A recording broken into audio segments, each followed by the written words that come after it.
आप देख रहे हैं WLBS न्यूज। चैनल को सब्सक्राइब करना और बेल आइकन को प्रेस करना ना भूलें। प्रणाम। आज हम सब यहाँ छत्तीसगढ़ राजनांदगांव डूंगरगढ़ के प्रज्ञागिरी पर 29वें अंतर्राष्ट्रीय सम्मेलन में उपस्थित होने हेतु से आप सब यहाँ दर्शन के लिए आए हैं। आज यहाँ कोरोना के कारण जो शासकीय नियम है उसे स्वीकार करने हेतु, पालन करने हेतु से भैया मित्र संघ ने जो आज के दिन का प्रसिद्धि प्रोपेगेंडा करना चाहिए था वो नहीं किया। व्यतिरिक्त लोग सीमितता से ही आए, उसके लिए ध्यान रखा गया। आए हुए लोगों ने मास्क पहने, आए हुए लोगों का सैनिटाइज हो, इसका भैया मित्र संघ ने ध्यान रखकर जो शासन ने ऑर्डर दिया है उसके ऑर्डर का भरपूर पालन करने की कोशिश किया है। इसलिए कि भारत का जो संविधान है वो संविधान हमारे जीवनदाता, हमारे मार्गदाता परम पूज्य बोधिसत्व बाबा साहब अम्बेडकर, इन्होंने ही निर्माण किया है। आगे जाकर जो प्लस करना था उतना ही हुआ है। जो भारत का संविधान है वो बाबा साहब अम्बेडकर की निर्मित है और उस संविधान के माध्यम से जो शासन ऑर्डर देता है उसको भरपूर स्वीकार कर उसको मानने की कोशिश किया है। इसी कारण आज यहाँ 29वां अंतर्राष्ट्रीय सम्मेलन, नाम 29 साल पहले से सम्मेलन ये चल रहा है, लेकिन जो नज़र के सामने रूपरेखा दिख रही है वो सम्मेलन की नहीं है। कारण कि भैया मित्र संघ अकेले ने, शासन ने जो ऑर्डर दिया है उसको पालन करने की कोशिश किया है। कल रात को यहाँ भिक्षु संघ के माध्यम से एक धार्मिक परिस्थिति निर्माण हो, इस दृष्टि से रात को लंबे समय तक परित्राण पाठ का आयोजन किया गया था। आज नागसेन बुद्ध विहार से यहाँ तक भिक्षु भिक्षुनी, उपासक उपासिकाएं के माध्यम से धम्म रैली का आयोजन किया गया और आज हम यहाँ आप सभी के साथ भैया मित्र संघ द्वारा आयोजित 29वां अंतर्राष्ट्रीय बुद्ध धम्म सम्मेलन को आयोजित कर रहे हैं। आदमी का जीवन शरीर और मन से होता है। आध्यात्मिकता और शरीर, ये दो पार्ट से मानव का जीवन होता है। आप अपने जीवन में शरीर के माध्यम से होने वाले सुखी को प्राधान्यता दें या मन आध्यात्मिकता के माध्यम से होने वाले सुख को प्राधान्य दें, इसके माध्यम से आपका जीवन में बदलाव आएगा। कुछ दिन पहले एक फेसबुक में, गूगल में वॉल चल रहा था जो कि श्रीलंका में एक जवान लड़की भिक्षुनी की दीक्षा ले रही है, श्रामनेरी की दीक्षा ले रही है। वो रीति रिवाज जो श्रीलंका में चलता है, हजारों साल से जो श्रीलंका में चलते आ रहा है, उस प्रथा के माध्यम से वो नौजवान स्त्री जो शायद 18-20 साल की होंगी, वो भिक्षुनी की श्रामनेरी की दीक्षा ग्रहण कर रही है। वो जब उसका बाल है, अभी मुंडन होने का ही है, शरीर पर शुभ्र वस्त्र है, सफेद वस्त्र है और भारत में वो परंपरा नहीं है, प्रथा नहीं है, लेकिन श्रीलंका या और कई देशों में वो प्रथा परंपरा है कि कोई एक भिक्षुनी बनता है, भिक्षु बनता है तो उसको राजा या रानी से भी बड़ा दर्जा दिया जाता है। इसलिए एक दिखावट के तौर पर भिक्षु भिक्षुनी की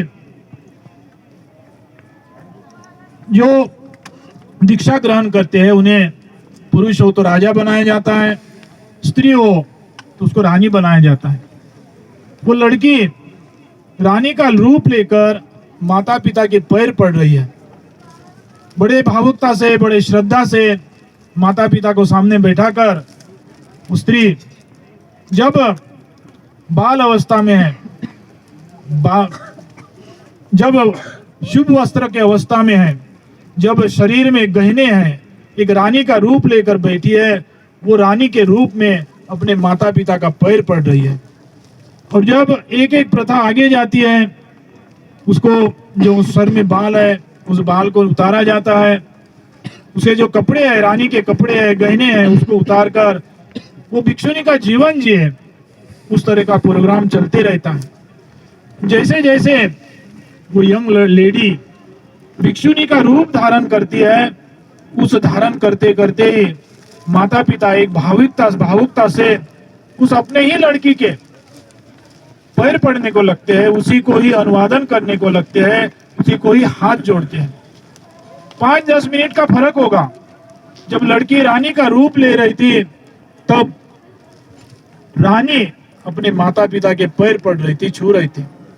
और जब वही रानी भिक्षुनी का रूप लिया तो कोई संकोच नहीं, माता पिता उस अपने ही लड़की के पैर पड़ने को लगे। उस लड़की को भिक्षुनी का रूप देखे बराबर वो माता पिता अपने ही लड़की के पैर पर पंचांग प्रणाम करने को लगे। और एक आपको छोटे से पैमाने में उदाहरण दूंगा। अनाथ पिंडक सोना बिताकर जमीन को प्राप्त किया, लेकिन वो अनाथ पिंडक ने जमीन को अपने कब्जे में नहीं रखा। अनाथ पिंडक ने सोना बिताकर जो जमीन स्वीकार किया, वो जमीन को भिक्षु संघ को दान दिया। उस जमीन का संचालन भिक्षु संघ ने किया, बुद्ध ने किया।